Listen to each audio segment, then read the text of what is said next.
All right.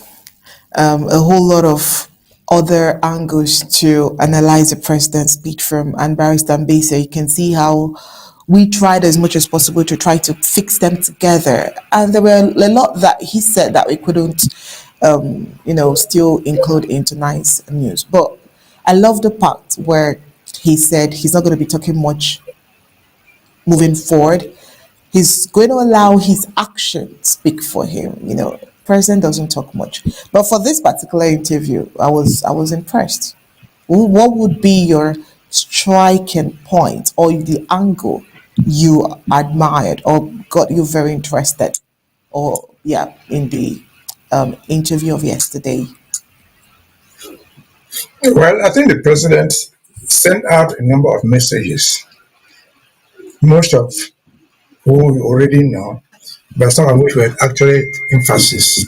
For example, we know that in Cameroon today, where the administration and France think that Ambazonia belongs to it, they are preparing to hold presidential elections. We know that practically they are telling Ambazonians, the one they call Angola or Northwest Southwest, to go and join them in their elections, their presidential choice, which the president addressed. It's not an election, it is a selection.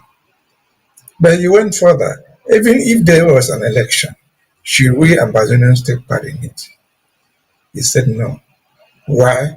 Because we're in the struggle for survival, for identification, not for recognition of the state of Cameroon.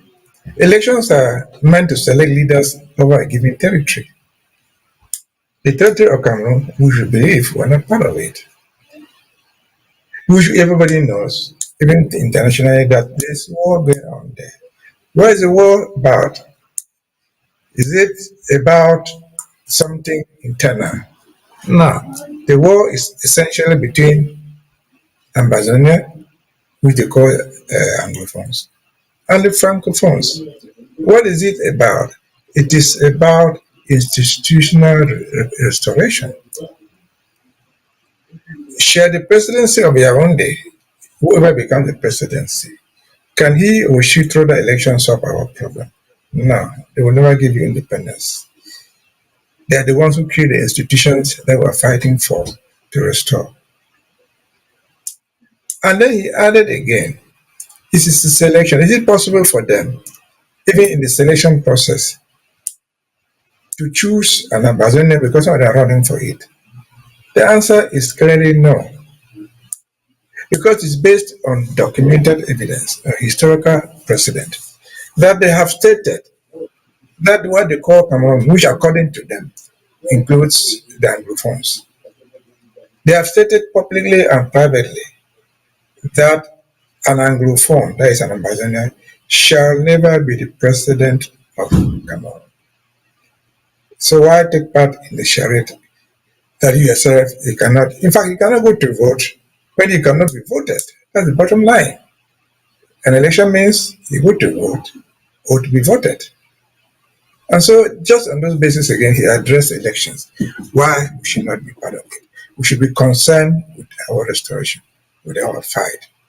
Then he addressed the issue, which is because the whole thing now, people tell, even our own brothers, our own sisters, say, no, you in diaspora, you're the one causing us trouble. You're the one fighting this war. Is it a diaspora fight? No. You narrated the story. It started back home.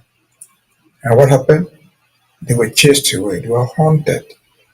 The consortium that was at the lead, the SCNC that was organizing civilly, they were all banned. That's why they found themselves here, abroad.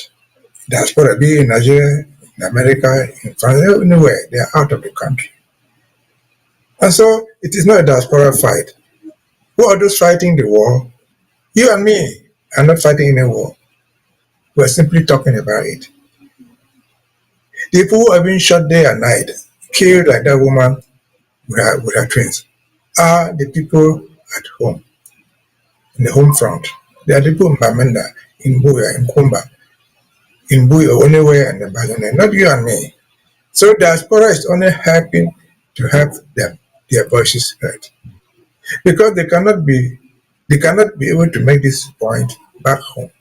Because back home it is proscribed, you are not allowed to do that. And so there's no place where you will stand and talk about this thing. Just talking about it, as we just narrated in the last incident, it is suspected you are Ambazonia, they will kill you. And so the president addressed that also, which is very, very important.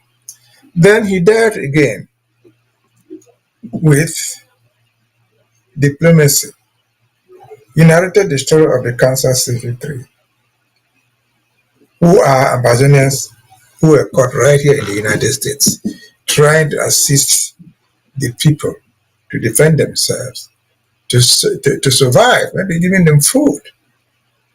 Those thousands of people who flood Bamenda town or Kumba or any major city in Ambazonia, they are not city dwellers. They fled from something. They are going down the street, they are being shot to death. Not because they chose to come there, but they fled the war. The war declared by Yaoundé. The president asked, who fired the first shot? It was the government of Cameroon. Well, how did you expect people who were shooting to behave? To lie down and be shot and be slain? No. They had to escape. And whatever thing they could find on the road, a stone, a stick, a knife, they had to defend themselves with it. And so that is actually properly addressed. And then he dared again, with the Constituent Assembly. We know that in a process as such, from time to time, we meet to evaluate how far we've gone, make amends where they are necessary, and proceed. Coming September, but would that be the first time? No. It can be, it can be on record that President Sako has followed this pattern since he got into office. He came to office in 2018. In 2019, he held the first Constituent Assembly, who will address how to run it. That is the Constituent Assembly that gave birth to county by county, LG by LG, the defense, and probably even the draft, which are still going on. In 2020, 21, 22, we held another one in Washington, D.C. We reviewed where we have gone. We have to change our style, correct where it is to be corrected, and move on. That's what happens with every human endeavor. Somewhere you evaluate, somewhere you make changes, and you move on. And this is important because remember that late last year, or early last year, we had a number of Ambazonians who did not understand the process, who claimed that the last conclave that had in Washington, D.C. amended the Constitution illegally. We took pains to go through that. To tell them that nothing was done illegally. The revolution is a moving process. We have to change as we move on. We have to improve what we already have in place. So he addressed that aspect carefully and properly for everybody to understand. And so again, he talked about election. Let me go back to it. He said it is a choice.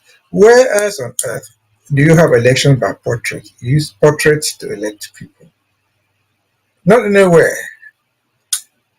It is a potential selection of Obia, who has already been selected, with other scammers who are claiming to run for elections. I don't know any election in the world. Remember portraits only in terms of religion. Those of us who are Christians, we see the picture of somebody called Jesus Christ. We don't know him, but we adore that portrait. Oh, this is Jesus who died on the cross. We see the portrait of somebody called Muhammad in the name of Allah. We adore that portrait without questions asked. Is that how elections are supposed to be? No. We see the portrait of somebody called Paul Pierre. We never see him physically. We never see him anywhere. And the campaign is using his portrait to have him reselected once more. And so he addressed those issues for those who can listen. It was simple enough for those who can understand.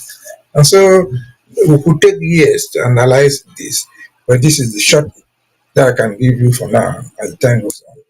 Over to you. All right, thank you so much, Barrister Mbeseha.